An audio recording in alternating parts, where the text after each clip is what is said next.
দেখো দেখি লুঙ্গি খান মেজের মধ্যে থুয়ে গেছে। কেন বাবা লুঙ্গি খান তুইলে বাস করে থুয়ে যাও? হ্যাঁ, এইরকম কাজকর্ম করে না, ভাল লাগে না আমার।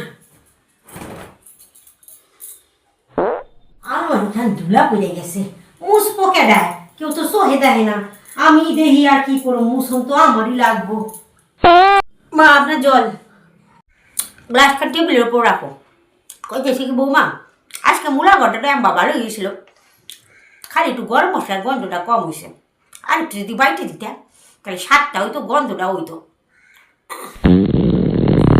মূলা ঘন্টাতে যেটুকু গরম মশলা দিয়েছি তা খেয়ে আপনি পুরো বাড়ি পেটে গরম করে রেখেছেন। আর একটু যদি গরম মশলা দিতাম তাহলে তো আপনি পুরো বাড়ি ব্রাশ করে দিতেন।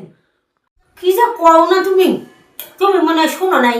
ওই হল লোকখান পাদুন্তি শোনা হে ভাগ্যপতি, পাদ নাই যার পুরা কপাল তার। তোমার মতো কপাল নাকি আমার? আমরা যা খাই তাই বায়ু করে বার করে দিই।